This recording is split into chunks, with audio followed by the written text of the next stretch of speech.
నమస్తే. Mood of ఆంధ్రకు స్వాగతం. తెలంగాణలో రాజకీయం వేడెక్కింది.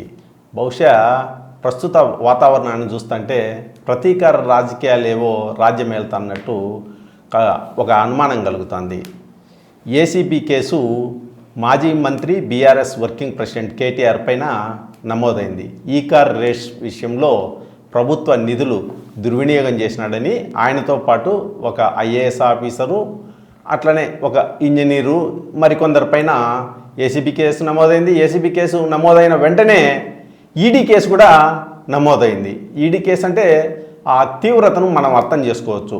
ఇటు తెలంగాణ సర్కార్ అంటే రేవంత్ రెడ్డి సీఎం, అట్లనే కేంద్ర ప్రభుత్వం కూడా బీఆర్ఎస్ని ఇబ్బంది పెట్టే ఆలోచనలో ఉన్న పరిస్థితి కనిపిస్తోంది.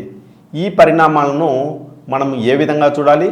భవిష్యత్తులో కేటీఆర్ను అట్లనే కేసీఆర్ను బీఆర్ఎస్ నాయకులను అరెస్ట్ చేసే అవకాశాలపై, సాధ్యాసాధ్యాలపై ప్రముఖ రాజకీయ విశ్లేషకుడు పురుషోత్తం రెడ్డి గారు ఏమంటారో తెలుసుకుందాం.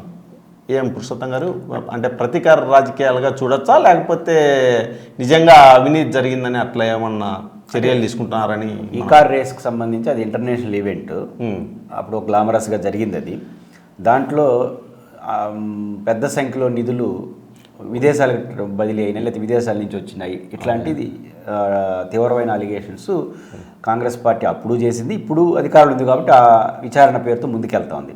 అయితే ఈ కార్ రేస్లో ఏమి జరిగింది, ప్రభుత్వం యొక్క అలిగేషన్స్ ఏంటి, కేటీఆర్ గారు ఏంటి, లీగల్గా ఏం జరుగుతుంది అనేది మనం మనకు సమాచారం ఉన్న పరిమితులతో మనం దాని గురించి లోపలికి వెళ్ళలేం, కానీ కోర్టులు తెలుస్తాయి. రాజకీయ అంశాల వరకే మనం పరిగణలో తీసుకున్నప్పుడు తెలంగాణలో బీఆర్ఎస్ పార్టీ రెండు పార్టీలకు ఆటంకం. రెండు పార్టీలకు ఒకటి అధికారం పార్టీకి ప్రతిపక్షంగా ఆటంకం నేచురల్. రెండోది బీఆర్ఎస్ పార్టీ బలంగా ఉన్నంత వరకు కాంగ్రెస్ని కొట్టేసి బీజేపీ అధికారులు రాలేదు. కాబట్టి బీజేపీ కూడా బీఆర్ఎస్ పార్టీ రాజకీయంగా డిస్టర్బ్ కావాలి అనే కోరిక ఉండడం సహజం, దాన్ని మనం తప్పట్లేం. ఇప్పుడు మీరు ఈడీ ఎంటర్ అవ్వడం, ఈ కాంగ్రెస్ ఉండడంతో ఏమైనా వాళ్ళ పాత్ర కూడా ఉందా అనే అనుమానాలు చాలామందికి వస్తాయి, నిజాలు పక్కన పెడితే. అయితే ఇక్కడ తెలంగాణలో జరుగుతున్న వాదన ఏంటంటే కాంగ్రెస్ బీఆర్ఎస్ ఒకటే అని చెప్పి బీజేపీ అంటుంది, బీజేపీ తెలుగుదేశం ఒకటి, కాంగ్రెస్ ఒకటే అని బీఆర్ఎస్ అంటుంది. కాబట్టి కాంగ్రెస్ ఏమంటుంది, అసలు బీఆర్ఎస్ బీజేపీ ఒకటే అంటుంది. అంటే ఎవరు కూడా ఇంకొకరితో జాయిన్ చేస్తున్నారు. అంటే దీన్ని బట్టి చూస్తూ అంటే ఈ ముగ్గురులో ఒకరు పోవాలని అందరూ కోరుకుంటారు. ఎవరో ఒకరు సెటిల్ అయిపోతే తప్ప మనకి ఈజీ అవ్వదు అనేది మూడు పార్టీలు కోరుకోవడం అనేది మనకు కనిపిస్తూ ఉంది. ఈ చర్చ వచ్చిన నేపథ్యంలో కవిత గారి బెయిల్ వచ్చిన సందర్భంలో దీన్ని చుట్టాలని ట్రై చేసింది కాంగ్రెస్ పార్టీ, కానీ దాన్ని జనం నమ్మలేదు. కారణం ఏంటంటే నిజంగా వాళ్ళకి ఆ కోఆర్డినేషన్ ఉంటే 6 నెలల లోపల పెడతారు మహిళల్ని. వాళ్ళు పెట్టచ్చు, వీళ్ళు పెడతారు, పక్కన పెడితే అప్పుడే వచ్చారు కదా, 6 నెలల లోపల బయటకు వస్తారా, అంతమించి పెట్టడానికి కూడా కుదరదు అనేక కారణాలు ఇచ్చారు. కాబట్టి అది వర్కౌట్ కాల. ఇప్పుడు అది ఈడీ సెంట్రల్ గవర్నమెంట్ కాంగ్రెస్ మిత్రులు ఒకటి అని చెప్పి చర్చ పెట్టి దానికి వీళ్ళకి అవకాశం ఉంటుంది, బీఆర్ఎస్కి అవకాశం ఉంటుంది. దీని చుట్టూ రాజకీయాలు నడిచారు. రెండోది బీఆర్ఎస్కి రాజకీయ వారసుడుగా హరీష్ రావు, కేటీఆర్ అని చర్చినప్పుడు మ్యాక్సిమం హరీష్ రావుని ఎవరు ఇగ్నోర్ చేయకపోయినా కేటీఆర్ అందుకునేసినాడు. అనేక కారణాలు ఇచ్చా, కొడుకు కావడం, అతను కూడా కేపబుల్, సమర్థుడు, అందుకని మించి బాగా రాజకీయాల్లో గొప్పవాడు ఎవరు అంటే బాగా మాట్లాడాడు, ప్రజలకి అందుబాటులో వచ్చేట భాష మాట్లాడాడు. ఆ విషయంలో కేటీఆర్ సక్సెస్ అయ్యాడు. దట్టు ఆయన వ్యూహాత్మకంగా అడుగులేస్తున్నాడు. ఇప్పుడు రేపు ఆయన అరెస్ట్ చేయకపోతే ఒక సమస్య, అరెస్ట్ చేస్తే ఒక సమస్య. అరెస్ట్ చేయకపోతే ఆయన దాదాపు ఏం చేసుకుంటావో చేసుకో, ఇంకో భాష కూడా మారి ముఖ్యమంత్రిని ఏకవచనంతో వాయించుని పెట్టేస్తున్నాడు. ఛాలెంజ్ ఏదో కొంచెం తొలనాడే పద్ధతిని కూడా మాట్లాడుతున్నాడు. సభ్యపదం కాదు కానీ తక్కువ చేసి మాట్లాడేస్తున్నాడు. రేవంత్ రెడ్డి బస్తీ మీద సవాలు అంటున్నాడు, అరెస్ట్ ఎప్పుడు చేస్తా చెప్పుకో అంటున్నాడు. ఇట్లా అనడం ద్వారా ఎదుర్కొంటున్నాడు, నీకు నేనే కరెక్ట్ పరిస్థితిని అనేసి. ఇప్పుడు ఆయన అరెస్ట్ చేసినారు అనుకో, ఆయన మాట్లాడినాడు కాబట్టి అరెస్ట్ చేసినారు, అరెస్ట్ చేయలేదు అనుకో భయపడిపోయినారు. అంటే వ్యూహాత్మకంగా అడుగులు వేసినాడు కేటీఆర్ గారు. ఇప్పుడు అవన్నీ ఇప్పుడు ఈ కార్ రేస్ ఉంది, అది ఎప్పుడు తేలేది మనం చూస్తున్నాం. భారతదేశం రాజకీయాల్లో ఎప్పుడు తేలట్లేదు కేసులు, కానీ ఒకటి వస్తుంది, త్వరలో ఎన్నికలు అయితే వస్తాయి. త్వరలో అంటే జమిలేని కాదు, వాళ్ళకైతే 3 ఏళ్ళలో ఎలక్షన్ వచ్చేస్తుంది. అంటే 4 ఏళ్ళలో ఎలక్షను అయిపోయింటుంది ఎరకి, 3 ఏళ్ళలో ఎలక్షన్ అవతల వచ్చేస్తుంది. 3 ఏళ్ళు ఈ కేసు ఏమీ కాదు.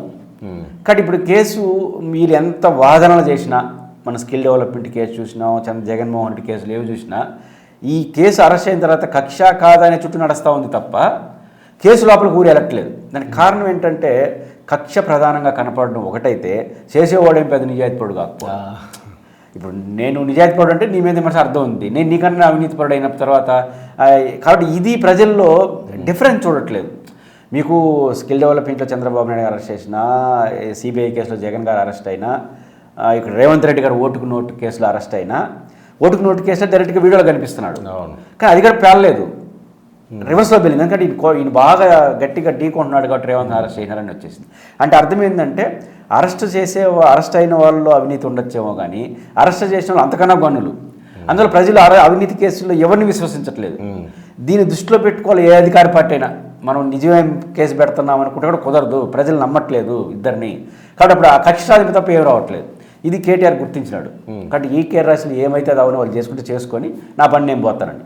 కక్ష సాధింపుల్లో రేవంత్ రెడ్డి గారి గతంలో ఓటుకు నోటు కేసులో అరెస్ట్ అయినాడు కాబట్టి ఇప్పుడు చేస్తున్నాడా అనే విమర్శ రావచ్చు. కానీ ఓటుకు నోటు కేసులో వాళ్ళేం కక్ష సాధింపు కాదు, డైరెక్ట్గా వీడియోలో రెడీగా పట్టుకున్నా. అది కన్నా ఎక్కువ ఇంపార్టెంట్ ఏంటంటే వాళ్ళు ప్రభుత్వాన్ని ఏదో చేయడానికి ట్రై చేశారని కనపడతా ఉంది. ఎవడని ఒప్పుకుంటాడు ప్రభుత్వాన్ని పడగొట్టారు, దాంతో పడపోదు కానీ ప్రయత్నం జరిగింది అనే మెసేజ్ స్టార్ట్లో కొట్టకపోతే మళ్ళీ లేసి ఆడతారు. అందువల్ల అంత తీవ్రమైన నిర్ణయం కొంత తర్వాత వదిలేసినారు కదా, ఆ కేసే వదిలేసినట్టు కనిపిస్తుంది మనకు. కాబట్టి నేను అనుకుంటుంది కక్ష సాధింపు ఆ కోణంలో చేసిన రేవంత్ రెడ్డి గారు హైడ్రా ఇవన్నీ చూసినప్పుడు నిన్న మల్లారెడ్డి హైడ్రా గురించి మాట్లాడుతుంటే హైడ్రా మంచిదే కానీ నువ్వు ఎంచుకున్న పద్ధతి భయభ్రాంతులకు గురి చేసినాడు, అది వాస్తవం. అది ఏమైంది మొత్తం ఇప్పుడు అది ఏమైంది కూడా తెలియని పరిస్థితి. ఇప్పుడు రేవంత్ రెడ్డి గారు వేస్తున్న ప్రతి అడుగు బూమ్రాంగ్ అవుతా ఉంది. ఆ సమంత గారిని విమర్శించడం, అల్లు అర్జున్ అరెస్టు, ఇప్పుడు కేటీఆర్, హైడ్రా, దీంట్లో మంచి చెడ్డలు లేవని నేను అన్నాను. కానీ మంచి చెడ్డలు ఎన్నున్నా పొలిటికల్గా రివర్స్ అవ్వడం మొదలెడితే చాలా ప్రమాదం వచ్చేస్తుంది. ఇది చాలా ఇబ్బందికర వాతావరణం వస్తుంది. అందువల్ల ఆయన కేటీఆర్ గారు కూడా ఆయన్ని చిట్టినాయుడు అని పిలుస్తున్నాడు. అంటే ఇంటర్వ్యూలో చంద్రబాబు నాయుడు ముద్ర వేస్తున్నాడు. దీంట్లో కూడా వ్యూహం అంటే దీని రెండు అంటే కాంగ్రెస్ వాళ్ళు కూడా చెప్పుంటారు. కాంగ్రెస్ వాళ్ళు కూడా రేపు రేవంత్ రెడ్డికి వ్యతిరేకంగా అసెంబ్లీ రాదు ఏడు నుంచి వినిపిస్తారంటే ఈ నుంచి వినిపిస్తారు. అంటే ఇవన్నీ ఆయన దృష్టిలో పెట్టుకోకుండా ఒక్కొక్క ఇంట్లో వాళ్ళని బయట వాళ్ళు రెండు కొడితే అందరూ కలిసిపోతారు.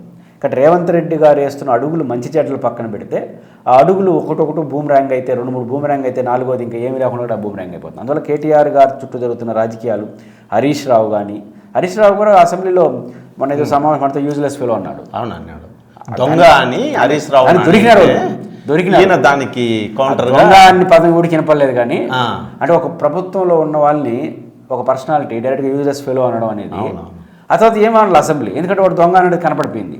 అంటే వీళ్ళిద్దరూ హరీష్ రావు కానీ కేటీఆర్ కానీ వీళ్ళు కవిత కానీ వీళ్ళు ఎఫెక్టివ్ లీడర్ వల్ల వీళ్ళని రాజకీయంగా ఎదుర్కోవడమే రేవంత్ రెడ్డికి మంచి తప్ప అరెస్టులు కేసులు అయితే మాత్రం నువ్వు ఎంత చేస్తే వాళ్ళు అంత రెచ్చిపోతారు, అది నష్టం వస్తుంది. ఇది ఖచ్చితంగా తెలంగాణలో ఈ కేసుల చుట్టూ పెద్ద నష్టం. అది రేవంత్ రెడ్డి సొంత అనుభవం నుంచి చూసుకున్న ఓటుకు నోటు కేసులోనే నీకేం కాల ప్రజల్లో, దీంట్లో ఏమవుతుంది అంతే కదా. అంటే డైరెక్ట్ కనపడుతుంది ఓటుకు నోటు కేసు, ఇది కనపడదు ఈ కార్ రేసు. కాబట్టి ఖచ్చితంగా రేవంత్ రెడ్డి గారు రాజకీయంగా ఎదుర్కోవడం మంచి తప్ప ఇట్లాంటి కేసులు వెళ్తే ఆయనకే నష్టం. సరే, మరి ఏం చేస్తారో చూద్దాము. రేవంత్ రెడ్డి సర్కారు అడుగులైతే ఆయన్ను అరెస్ట్ చేయడానికే ఆసక్తి చూపుతాన్నట్టు ఒక భావన కలుగుతోంది. మరి చర్యలు ఎట్లా ఉంటాయో చూద్దాం. ప్రస్తుతానికైతే కేటీఆర్కు హైకోర్టులో తాత్కాలిక ఊరట లభించింది. పురుషోత్తం గారు, ధన్యవాదాలు.